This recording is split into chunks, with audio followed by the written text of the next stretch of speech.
Moin Moin und herzlich willkommen aus Miniatur Wunderland. Es ist wirklich Zeit für ein neues Wunderland-Update, denn es ist der Wahnsinn, was sich alles getan hat. Wir arbeiten mit Hochdruck an der Rio-Eröffnung, zeitgleich dann also auch die Brückeneröffnung und die Eröffnung der Farben der Welt auf der Brücke. Eine wunderbare Geschichte. Das soll alles Anfang Dezember fertig werden. Ich kann es selbst kaum glauben. Aber auch links und rechts von diesen Aufgaben haben wir ganz viel gemacht. Dieses Update ist also sozusagen ein Rundgang durchs Wunderland, was sich alles getan hat. Und das wird euch flashen. Wir sind zum Beispiel wahnsinnig überrascht worden mit einer Überraschung, die auch euch überraschen wird, wenn wir sie euch gleich zeigen. Ich möchte an dieser Stelle aber auch Johannes gratulieren. Der hat das Gewinnspiel gewonnen. Ihr wisst ja, wir haben gefragt, was ist das Lösungswort, als wir das letzte Mal durchs Wunderland gegangen sind. Er hat Brückenpinkler richtig genannt, wie viele andere auch. Er gewinnt 4 Karten für unsere Virtual Reality Experience, die hoffentlich Anfang nächsten Jahres eröffnet wird. Ich habe eine neue Frage für euch. Am Anfang ganz wichtig. Wir wollen 2022 noch mehr durchstarten. YouTube, Facebook, das läuft alles wahnsinnig. Habt ihr aber vielleicht noch ein paar Ideen? Irgendeine neue Serie? Was kann man regelmäßig in so mehreren Episoden mal aus dem Wunderland zeigen? Was sind irgendwelche Themen, die man über mehrere sozusagen verschiedene Zeiträume mal machen kann, die man immer wieder alle Vierteljahr updaten kann? Uns fehlen dann noch ein paar Ideen, was euch fehlt. Also gebt uns mal ein Gefühl, schreibt es in die Kommentare. Was könnte sozusagen etwas Neues 2022 werden, was wir regelmäßig aus dem Wunderland präsentieren. Diese Folge soll euch ein bisschen zeigen, was für granatenmäßige Filme ihr die nächsten Sonntage bekommt. Wir haben nämlich ganz viel für euch vorbereitet. Da kriegt ihr auch so ein bisschen einen Eindruck darüber. Starten wollen wir aber mit einem Mega-Update aus Monaco. Was ihr hier seht, ist Monaco. Was ich hier sehe, ist bahnbrechend. Seit 6 Jahren wollen wir eine Formel 1 machen. Seit 6 Jahren dreht Gerrit durch mit seinem Team. Verzweifelt teilweise. Hat in der ganzen Welt Hersteller angefragt für große Platinen. Überdimensional. Nur spezielle Anfertigung. Nur für uns.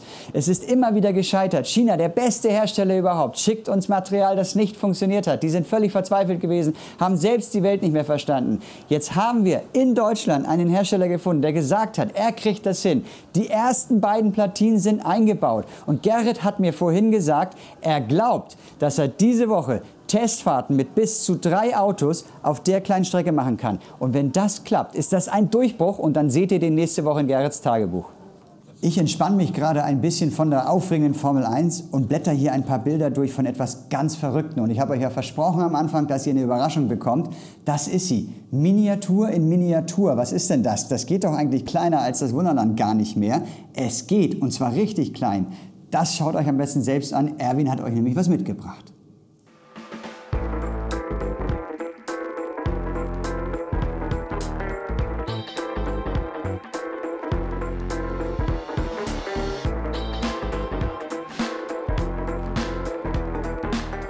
Also beim ersten Besuch im Miniatur Wunderland hat mich eben fasziniert. Das ist mehr als wie eine Modellbahn. Das ist so ein Lebensgefühl, so ein Eintauchen in eine ja, zum Teil heile Welt, aber auch in eine Welt, wo Menschlichkeit so irgendwie ist. Und da kam ich dann eben auch auf die Idee, das in kleiner nochmal nachzubauen.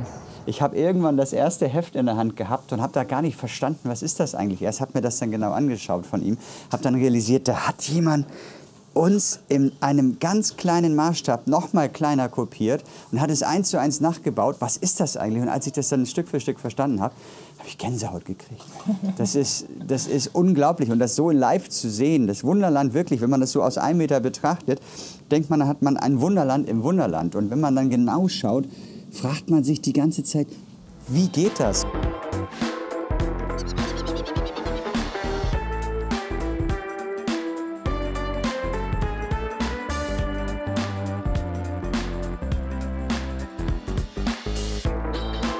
Die Schwierigkeit war oder ist hier eigentlich bei dem Modell, dass wir ja vom Originalmodell noch mal 87 Mal kleiner sind.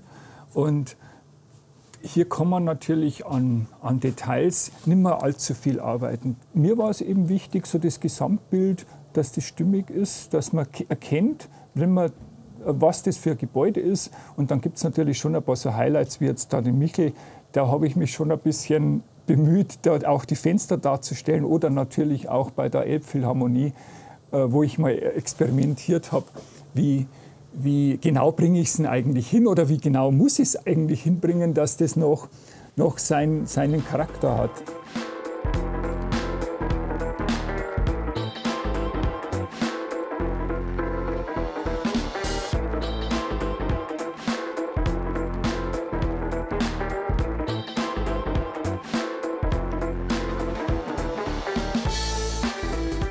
Das ist Wahnsinn, oder? Ich bin jetzt schon gespannt, ob er diese riesengroße Brücke auch in klein gezaubert kriegt. Also er wird uns mit Sicherheit wieder überraschen, aber das ist eine Herausforderung. Und hier zu stehen, ist weiterhin immer etwas Besonderes. Und ich bin schon gespannt, denn in einem Monat, wenn alles gut geht, kommen die ersten Besucher hier rüber. Vielleicht seid ja sogar ihr das. Und das zu beobachten, wie sind die Reaktionen, guckt man erst nach links, nach rechts oder dieses Meisterwerk hier unten. Die Farben der Welt sind jetzt fast fertig. Ihr werdet demnächst, in den nächsten 1, 2, 3 Wochen ein Special bekommen. Das hat es in sich über die Farben der Welt. Diese 25 genialen Bilder von oben geschaut. Es fehlt nämlich nur noch das Wasser hier an dieser Stelle. Das Highlight sozusagen, Wasser. Das bedeutet immer, es strahlt alles. Und hier strahlt das Wasser auch. Ich kann es nicht erwarten zu beobachten, wie reagiert ihr, wenn ihr über diese Brücke geht, hin nach Rio, und da gucken wir uns jetzt das Finishing mal an.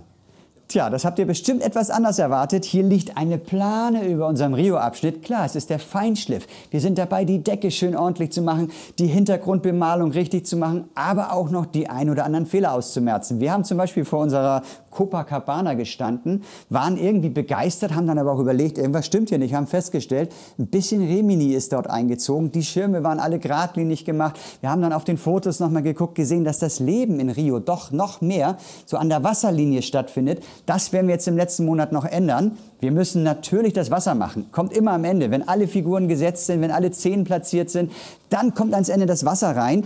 Da ist das gerade hier so ein ganz, ganz besonderer Moment, wenn das Wasser glänzt, sich vielleicht der Zuckerhut drin spiegelt. Nachts ist das irre. Wir haben die ersten Beleuchtungstests gemacht. Ich habe pure Gänsehaut gekriegt. Das wird auf dem Video nicht richtig rüberkommen. Das muss man hier live sehen, wenn hier alles leuchtet. Gerade das bunte Licht, was so in Rio auch zu sehen ist.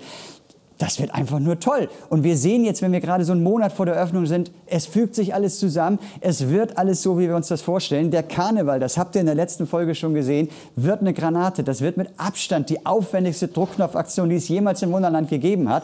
Und wir sind jetzt wirklich im Endstadium. Wir wollen jetzt die ganzen Abläufe programmieren, dass die Tänzer richtig synchron zur Musik sind, dass das alles zusammenpasst. Die Favela ist noch nicht fertig, die muss auch noch gebaut werden. Und dann wird am Ende, hoffentlich in einem Monat, auf Knopfdruck hier der erste Karnevalszug gestartet. Und vom Karnevalzug kommen wir jetzt hin zum Kamerazug. Kommt mal mit.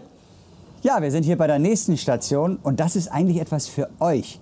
Denn ihr liebt genauso wie wir diese Bilder, wie ein Zug durch die Anlage rauscht und wir aus der Kameraperspektive, sozusagen aus der Lokführerperspektive uns anschauen können.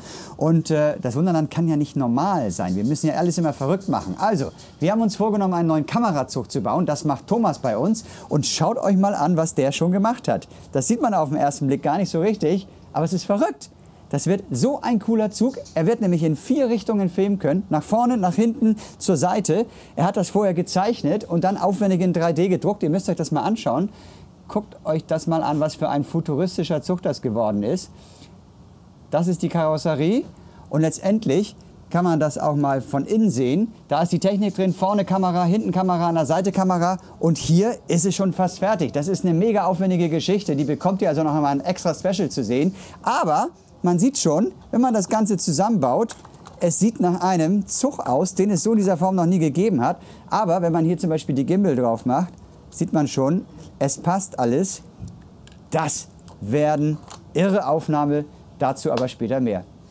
So, ich bin nur einen Meter weiter gerutscht. Wir haben ja nicht nur Züge bei uns im Wunderland, wir haben auch ein wunderbares Car-System und natürlich müssen wir da auch mal bessere Übertragungen hinkriegen. Es soll geniale Bilder irgendwann mal geben, sowohl von den Zügen als auch vom Car-System. Hier muss ich aber ehrlich sagen, wackeln die Aufnahmen noch ganz schön. Da haben wir noch ganz schön was zu tun. Bei den Zügen sind wir schon ein bisschen weiter.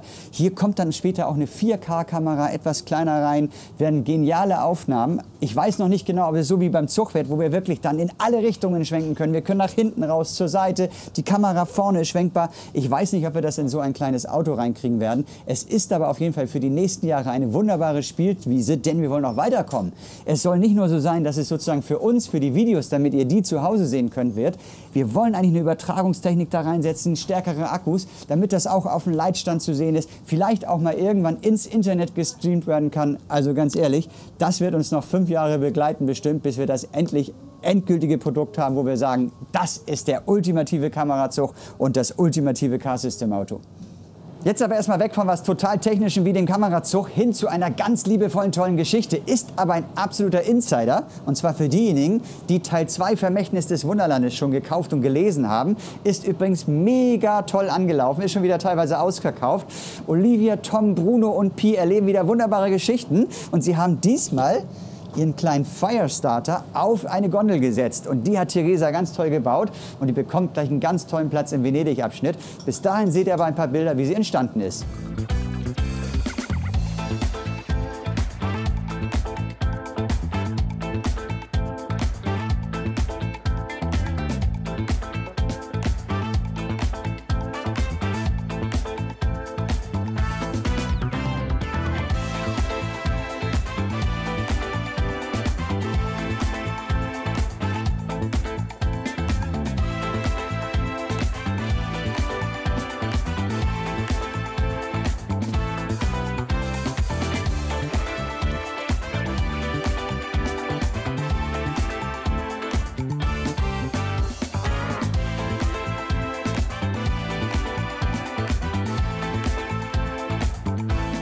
Immer wieder großartig zuzuschauen, wie Theresa die kleinen Sachen in Szene setzt. Sie nimmt sich eine Vorlage und baut das einfach so schön nach.